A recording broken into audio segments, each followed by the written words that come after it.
Before we begin our journey tonight, a brief note. This episode of Sleepy Psychology is brought to you by the SAC Center, a leading telehealth clinic specializing in the testing and treatment of autism and ADHD. The SAC Center proudly serves all 50 states, bringing expert care directly to you wherever you are. To learn more about their comprehensive services and how they can help, please visit saccenter.com. Settle in now and allow your body to grow heavy and comfortable. Close your eyes and take a soft, slow breath in, and then let it go with a gentle sigh. Feel the quietness around you. Feel the quietness within you. Tonight, we journey back in time to a simple room in a place called the Bing Nursery School, nestled within the sprawling campus of Stanford University. It was here, in the late 1960s, that a brilliant psychologist named Walter Mischel set up an experiment so simple, yet so profound, that it would go on to shape our understanding of human behavior for decades. Imagine yourself as a child, perhaps 4 or 5 years old. You are sitting at a small table, a table that feels just your size. The room is not intimidating. It's warm and safe, filled with the simple, familiar energy of a school.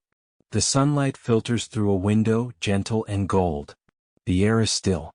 On a little plate in front of you sits a single, fluffy marshmallow. It's a perfect marshmallow, soft and white, the kind of treat that looks like a little cloud you could eat. It is a sweet, tempting promise of an immediate moment of joy. An adult, someone kind and calm, is speaking to you. Their voice is gentle as they tell you that they are going to leave the room for a few minutes. They tell you that you can eat the marshmallow right now if you want. But they also offer a choice, a promise. If you wait until they come back, you won't just get one marshmallow. You'll get 2. A second, even sweeter reward. Then, the adult leaves and you are left completely alone with the marshmallow, with the promise, and with your own thoughts. From behind a one-way mirror, Mischel and his researchers watched. And what they saw was a fascinating and deeply human drama unfold in miniature. They saw the children struggle with a timeless internal conflict. The pull of immediate pleasure versus the promise of a greater, delayed reward.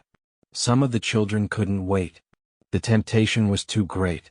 The marshmallow was eaten within seconds of the adult leaving the room. The moment the door clicked shut, the decision was made. They chose the one sure thing over the uncertain promise of 2. For these children, the present was all that mattered. The risk of the future not delivering was too great. But others, a surprisingly large number of them, found incredible and creative ways to cope. They would fidget, squirming in their little chairs. They would sing songs to themselves in a quiet voice. They would turn away from the marshmallow entirely, as if making it disappear from sight would make it disappear from their minds. Some would hide their eyes behind their hands, physically blocking out the source of their temptation. One child famously began to stroke the marshmallow, but then thought better of it, pulling their hand away as if the marshmallow were hot. These were all strategies of self-distraction, little mind games they played with themselves to make the minutes pass. They were trying to manage their own impulses, to override the primal urge for instant gratification. This wasn't just about willpower, it was about cognitive reframing, changing the way they thought about the reward to make it less tempting. Some children, Mischel noted, would even imagine the marshmallow as a little puff of cotton, or something inedible, thereby reducing its appeal. The experiment was not just about marshmallows. It was about delayed gratification, a concept at the core of human development and success. Mischel wasn't just interested in the children's choices in that moment. He was interested in what those choices might say about their lives years, even decades, down the line. The truly groundbreaking part of this research came years later, when Mischel and his team began to follow up with the original participants. They wanted to see if the children who had been able to wait the full 15 minutes were different from those who hadn't. The initial findings were remarkable and, for a long time, defined the legacy of the marshmallow test. The children who had demonstrated the ability to delay gratification were found to have higher SAT scores, lower rates of drug use, and were better able to handle stress. They were also rated by their parents as being more competent and well-adjusted. The study seemed to confirm a powerful and intuitive idea, that a person's ability to exert self-control was a fundamental pillar of success in life. It suggested that this skill, this willpower, was a kind of inner superpower that could predict a person's future trajectory. For many years, this was the story of the marshmallow test. It became a kind of modern-day fable, a clear lesson that if we could just teach our children to wait, to resist, they would be more successful. This idea permeated modern psychology and popular culture. The concept of willpower became a cornerstone of self-help books and parenting guides. The narrative was simple and compelling. Success comes to those who can resist the allure of immediate reward. It gave us a tangible explanation for why some people seem to get ahead, and it offered a clear, if perhaps oversimplified, path to success. The experiment's findings were so influential that they were used to support a wide range of social and educational initiatives aimed at fostering self-control in children. It was held up as an example of how a single, simple trait could be a key to a lifetime of positive outcomes. However, as with many things in psychology, the full story is much more nuanced and complex. The field of psychology has evolved, and with it, our understanding of the marshmallow test has deepened. In recent years, new research has challenged the original, simple interpretation. These studies have found that when you account for factors like a child's socioeconomic background and family environment, the powerful link between marshmallow performance and later life success becomes significantly weaker. Think about a child from a low-income family. For this child, the world might feel far less certain. Promises might be broken. Resources like food might not be as predictable. In such a world, choosing to eat the one marshmallow you know you have is not a sign of poor self-control. It's a completely rational decision. Why risk losing the one treat you know for sure you have, for a promise that might never be fulfilled? It's a pragmatic, survival-based choice. A child from a more affluent background, where food is always available and promises are reliably kept, has a different baseline of security. For them, waiting for the second marshmallow is a low-risk decision.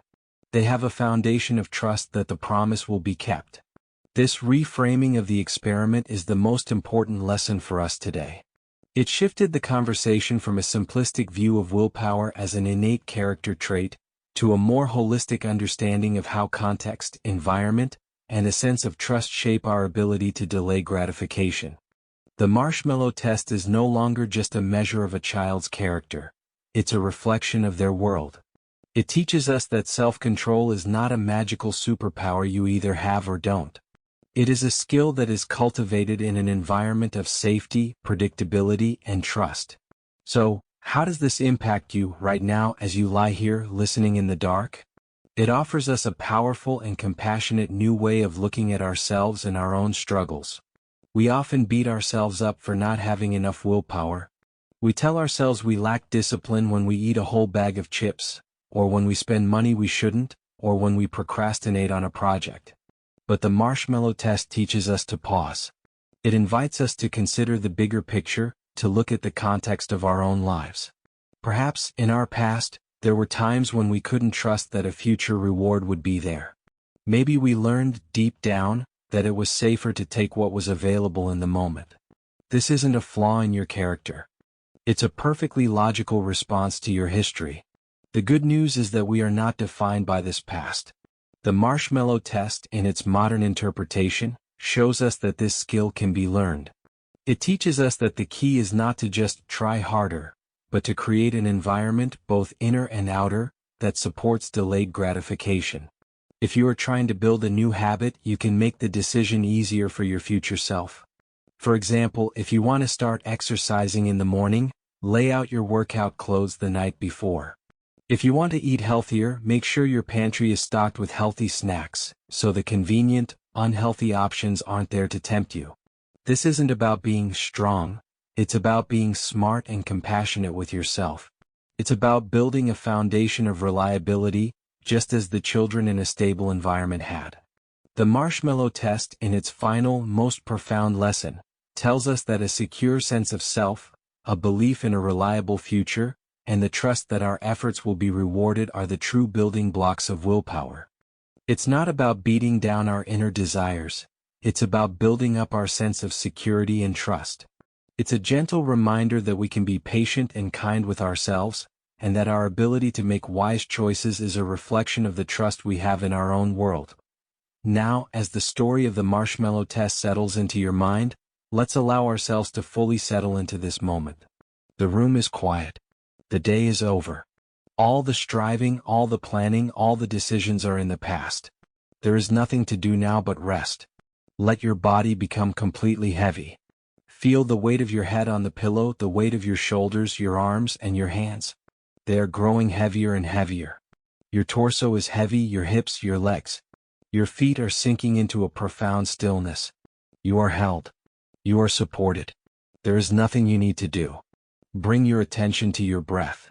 Don't change it, don't force it. Just notice the slow, easy rise and fall. The breath comes in, a wave of calm. The breath goes out, a gentle release. In and out. In and out. A soft, soothing rhythm. Now imagine a single, beautiful place of peace.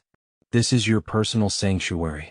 It could be a beach at sunset with the sound of gentle waves washing against the shore. It could be a quiet forest clearing with the scent of pine and the soft rustle of leaves. Or it could be a warm, cozy room with a crackling fire. Whatever this place is, it is just for you. It is a place where you feel completely safe, completely at ease. In this sanctuary there is no need for willpower.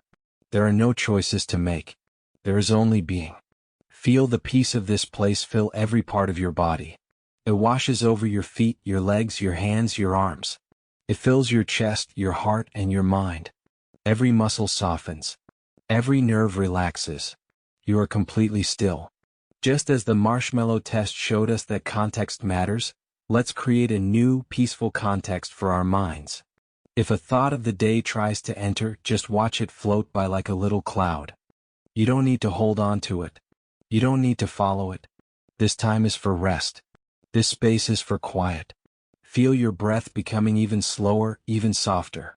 Your body is now in a state of deep rest, a state of profound surrender. You are drifting effortlessly. You are no longer in the room. You are in your sanctuary where the only thing that exists is peace. You are not waiting for anything. You are simply allowing yourself to be. The quietness is a blanket wrapping around you. The stillness is a gentle hand soothing you. The peace is a soft light, guiding you into a deep and restorative sleep. You are safe. You are at rest.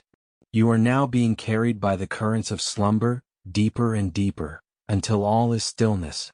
Drifting, drifting, and sleeping. Good night.